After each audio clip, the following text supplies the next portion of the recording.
बघा आता तुकोबारायांची काय होती, सावकारी होती, दुष्काळ पडला, सगळं गेलं आणि काय केलं, गरिबी आली. मग आता जर लोक म्हणायला लागले का तुकाराम महाराजांनी भगवंताचं धन का नाही मागितलं, बघा धन नाही मागितलं. तुका काय म्हणले, तुका म्हणे काही न मागो आणिक, तुझ्या पायी सुख सर्वाई, न लागो धन संपदा, संत संग दे सदा. त्याने देवाचं काय मागितलं, धन. मग धन का नाही मागितलं, एक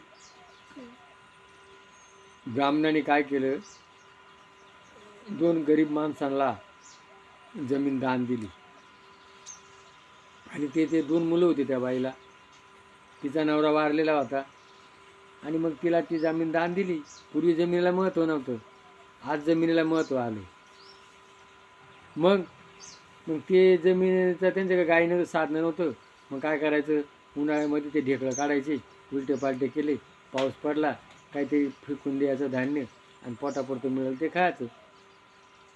आणि मग ते जे धन काम चालू असताना खोदायचं काम, दोघं भाऊ काम करत होते, त्याच्यामध्ये काय निघाला, द्रव्याचा हांडा. द्रव्याचा हांडा निघाल्यानंतर तो जो हांडा आहे ना, तो हांडा त्याला वेचला. त्याचे 2 वाटे होतील.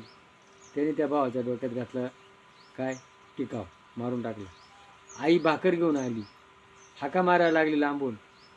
मग त्याने काय केलं, आई मारून टाकली, दोघं खड्ड्यात पुरले. मग आता हे धन जर घरी न्यावा तर लोक पाहतील. मग त्याने काय केलं, अंधार पडून दिलं, रात्र होऊन दिली आणि घरी निघाला. 4 चोर चोरी करण्याकरता आले होते, त्यांना काहीच मिळलं नाही. ते मासे वाटात भेटले. म्हणे काय नाही, म्हणे पाणी. म्हणे कुठे घेऊन चाला, म्हणे काय, अरे एवढ्या रात्रीची तू पाणी घेऊन चालाय. मग त्याने काय केलं, खाली तू बघितलं तर धनाचा अंडा होता. आणि मग एकाने अशी खून केली, त्यांनी त्याचं मुंडकं उडावलं. मग आता ते 4 जण चोर म्हणा, आता आज पण असं करू, तुम्ही आता असं करा, हे जे बाजारला जा, खायला काहीतरी घेऊन या. त्या दोघांनी विचार केला, आपण यांना वीज घालू. वीज घातल्यानंतर खाली राहील ना, हे दोघांच्या वाटे होतील. आपण ते वीज खातील, आपण चांगलं खाऊ.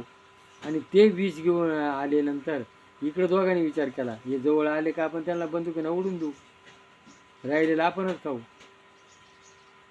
आणि मग ज्या वेळेला ते जवळ आले, याने बंदुकीनं ते उडावले आणि ते त्यांना काय माहिती वीज घातलेले, ते साधंही खाल्लं आणि विषयचंही खाल्लं, 4घंही मेले.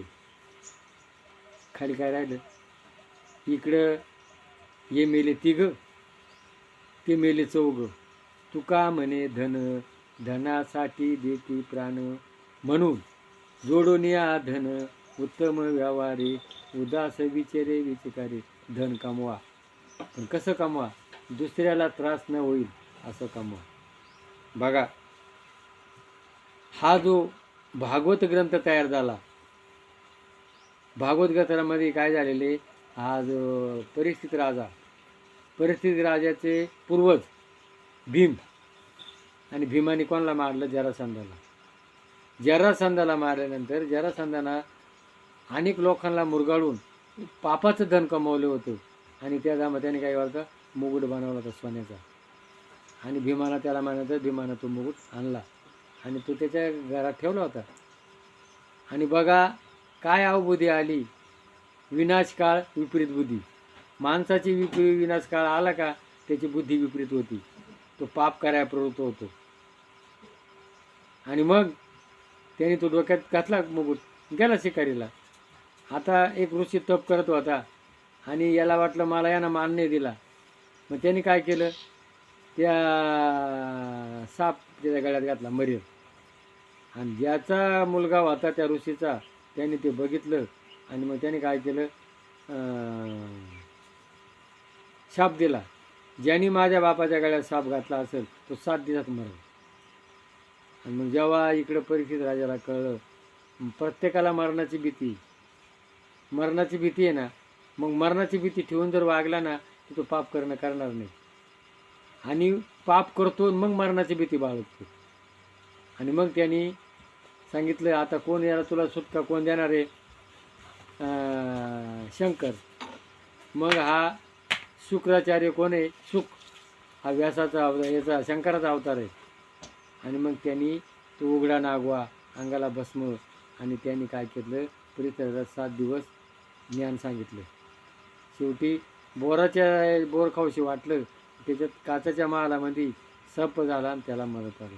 बघा, ते पापाचं धन होतं म्हणून त्याला सुखानं खाऊन दिलं नाही. तसं प्रत्येकानं जोडून या धन, उत्तम व्यवहारी चांगलं धन कमवा, पण दुसऱ्याला दुखवून धन कमवू नका. हे साधू संतांनी आपल्याला दाखवून दिले, पण आपल्याला त्याचं भान राहत नाही. प्रत्येकानं भान ठेवा, आणि मग या भान ठेवून वागलं ना तर जीवनाचं कल्याण होईल. उपदेश आपल्याला घ्यायचा आहे. जय वेळनाथ महाराज की जय.